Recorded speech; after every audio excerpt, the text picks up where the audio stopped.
Fred here, welcome back to the Gear Obsession channel. In this episode, we are going to be taking a look at the Bear Grylls mini survival tool. So stay tuned.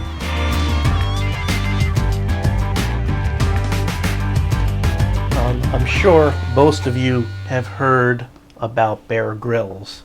Looking at Wikipedia, I didn't know his first name was Edward. It's Edward Michael Bear, with the quotes, Grylls.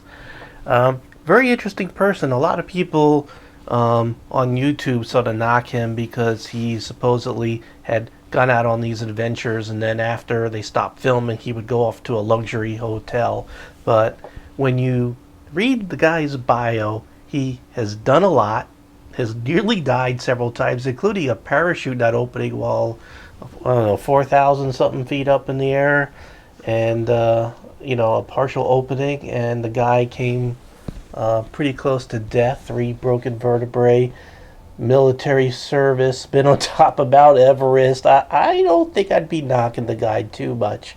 And he's also given back a lot to the community, charities and things like that. On the other hand, he also, when you go to his website, has what a lot of people would probably say has sold out, because he commercialized everything, TV show and all these products and all these other things. But you know what? The guy is definitely qualified to be a survivalist, and is definitely qualified to do what he's doing. So he has a new show coming up, by the way. And that's sort of why I'm sort of redoing, or not redoing, but getting back into the Bear Grylls stuff. And it's called Running Wild with Bear Grylls. And he basically takes famous people and takes them out there and into the wilderness for 2 days. And it's supposed to be 6-episode series. Zac Efron, which already aired. Ben Stiller is going to be tomorrow from the time I'm videotaping this, which means it's probably going to be yesterday when you see this video. Also Tamron Hall, Deion Sanders, that's going to be a trip. Channing Tatum and Tom Arnold, holy crap. I think they saved it for last. Anyway, I'm sort of getting away from the subject, and that's taking a look at this little multi-tool. For me, the Bear Grylls products have basically been a mixed bag. There are products that I did like a lot, and there are products that I didn't like so much. So really, the one thing that I'll be resolving today is which side will this multi-tool fall on. Quick look at the packaging. You can see you have the multi-tool here. You have the survival guide, which I'm going to test to see if it's waterproof, because I might have falsely said in some previous Bear Grylls videos that this wasn't waterproof. 10 tools in this multi-tool, and they list them, and Gerber, Fiskars, China, and full lifetime warranty. Included with all the Bear Grylls stuff, you get this Bear Grylls survival guide, or priorities of survival. And it has all kinds of neat things, how to start a fire, how to build shelter, signaling, location, clothing, all kinds of good information. And on the other side, navigation, food, for, snares and stuff like that, knots, and how to collect water. Solar still, I actually did that. I had a video where I actually did that. I drank some water that tasted like mulch, but it worked, and I wouldn't complain if I were trying to survive. So I'm going to actually put this in water at the end of the video and see if it's waterproof, just to make sure. So let's take a look at the device itself, the multi-tool. This has 10 tools, and what's interesting is it looks a lot like Enter Stage Left, whoop, the Gerber clutch. They could be twin brothers or very close brothers or sisters, and the tools are almost identical. There is a difference or two.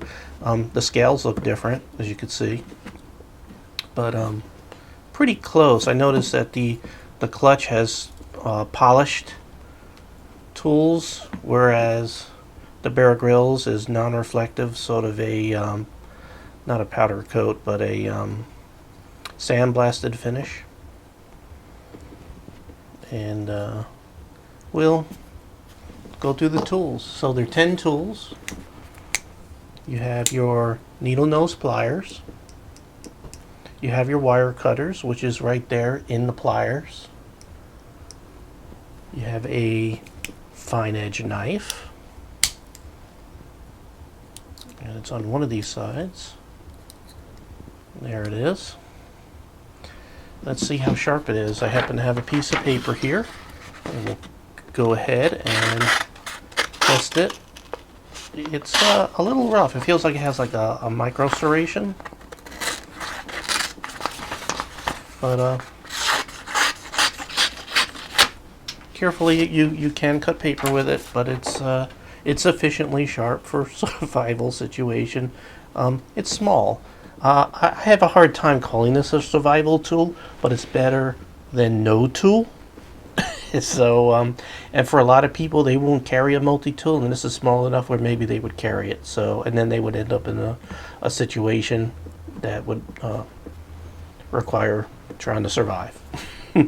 But with that, everything here is slip joint. Nothing is locking, which is fine. I like that the blade is here, so if you're on a flat surface, you know, it's opening from the outside. So the edge is here. Because I hate it when you open up a tool and the edge is here, because then, you know, you have to get to the edge of the table to be able to cut something. So they did good. The other side is the serrated knife. By the way, I don't know what steel this is. It's Gerber Mystery Steel. And they didn't say, so it's probably some form of Chinese stainless steel, probably lower end stuff. Nice serrations there. You could probably cut some small items. You're not going to cut a tree down with it. But they seem okay. Nothing bad about them. What else do we have here? Which, by the way, that's the difference between this and the clutch, I noticed. You know, this you get a serrated knife, where on the other one, the old clutch, you get a file with a nail pick thing instead. So there was a difference. Alright, we got a flathead screwdriver there, and a bottle opener. On this side, we got a little Phillips screwdriver, if you want to call that a Phillips screwdriver. It's almost like a little screwdriver where they draw a picture of a Phillips screw. There is a little bit. It'll work. You're not going to be torquing down anything too heavy with it, but it will work. And let's see what we have on the other side. We have a little tweezer. Little tweezer, not as good as Leatherman or the Swiss Army knives, but you know, there's not much movement there. They don't separate too much. I'm sure you can like yank them apart a little more, but they could get the job done, but they're probably not the best. And on this side, we have a very little screwdriver.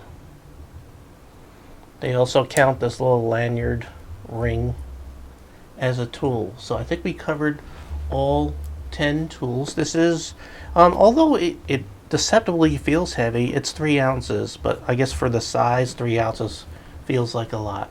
And it is made in China. Overall length is 4.3 inches. When it's closed like this, it's 2.5 inches.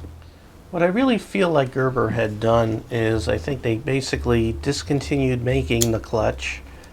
It probably wasn't a very big seller, and now they sell the dime instead under the Gerber name, and they took the design of this, and they did make them concurrently for a while, or they were selling out, you know, available stock, and then they eventually rebranded it Bear Grylls, which probably the name recognition gets it to sell better. The prices, you know, they're about the same. They both ran about $15, give or take, depending on where you got them. And the quality seems about the same.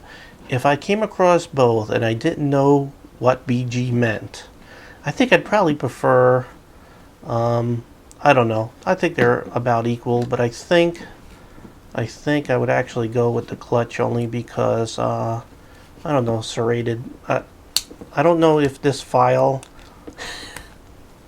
is really worth it. So maybe I would go with the Bear Grylls because they put a terrible file on the clutch where it didn't have any file, you know, on the edge. It was just in here, and they even framed it with smooth metal, which is kind of retarded. It really limits its use, and this nail pick is not really too good. I don't know. So you know what? I think this would be better now that I look at it than the clutch. The scales have a little bit of a texture to them that made them a little more grippy, where this is smoother, and it's non-reflective where this is. So I guess in a situation where you don't want to be seen. However, if it's a survival thing and you don't have a mirror, you could use this blade as a signaling mirror, whereas this you can't. So maybe they should have went with polished, because this is not tactical, this is survival. You know, one other point I want to bring up: the polished tools will be a little more rust resistant than sandblasted or bead blasted type tools. The bead blasted finish is the one that's most susceptible to rust, because you have like microscopic craters going on in there, because the beads basically pounded the metal and gave it this satin finish, and that's more surface area for rust to develop. Whereas polished, you have less surface area, and you're closing more of the pores off in the steel when you polish it like that, so it makes it less susceptible to rust. So I think they could have done those couple of things to probably make this tool a much better survival tool, since that's what they're marketing it as. So I wanted to see if his survival guide was waterproof. So we're here in the sink testing it out, because I had stated that it wasn't, and I was probably not knowing what I was talking about, because waterproof. So which side should I put this on? I mean, you know, it's only $15, but you know, I think it's going there in the stuff the Bear Grylls stuff I don't really like, but you know, he's still got a lot of stuff I like, and there's still more stuff to get with his name on it. Okay, again, not too crazy about it, but for $15, if you like collecting Bear Grylls stuff, definitely worth it. And it's not bad. It's okay. So, my cat loves little whiskers. Yeah. I don't know what it is about this stuff. So thank you very much for joining me here at the Gear Obsession channel. I really appreciate every friend, viewer, subscriber, and especially you. And I hope you have a great evening. Take care.